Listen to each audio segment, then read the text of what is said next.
চলুন দেখে আসি কিভাবে ভিডিওটা এডিটিং করা হয়েছে। প্রথমেই আপনাকে গ্রিন ব্যাকগ্রাউন্ডওয়ালা এরকমের একটা ভিডিও তুলে নিতে হবে। তারপর হচ্ছে ক্যাপকাট অ্যাপে চলে আসবেন। ক্যাপকাটে আসার পরে হচ্ছে যে ভিডিওটা ব্যাকগ্রাউন্ডে রাখা হবে ওই ভিডিওটা সিলেক্ট করে নিতে হবে।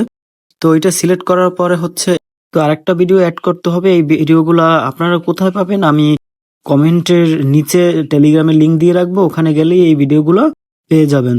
তো এইটার ব্যাকগ্রাউন্ডটা রিমুভ করতে হবে, তাই রিমুভ ব্যাকগ্রাউন্ডটা যাওয়ার পর ক্রোমাকে সিলেক্ট করে ব্যাকগ্রাউন্ডটা রিমুভ করে দিলাম।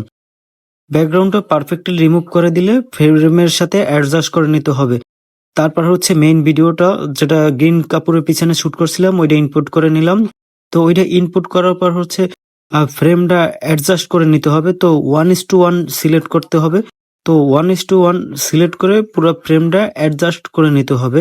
ব্যাকগ্রাউন্ড ফ্রেমের সাথে এই ফ্রেমটাও সম্পূর্ণরূপে অ্যাডজাস্ট করে নিতে হবে, সুন্দরভাবে অ্যাডজাস্ট করে দিবে। অ্যাডজাস্ট করা হয়ে গেলে তারপরে ভিডিওটা কাটসাট করে নিতে হবে।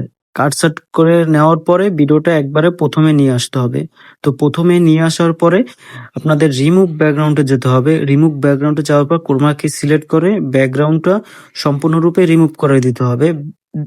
যতটুকু সম্ভব রিমুভ করলে ভালো হবে অতটুকু রিমুভ করে দিবেন। তারপর এটা হচ্ছে ফ্রেমের সাথে অ্যাডজাস্ট করে নেবেন।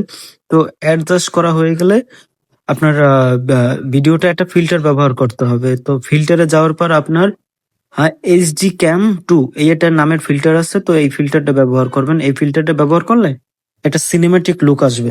তো সিনেম্যাটিক লুক আসবে, আপনার ভিডিওটা এভাবেই রেডি হয়ে যাবে। তো সকলকে ধন্যবাদ ভিডিওটা দেখার জন্য।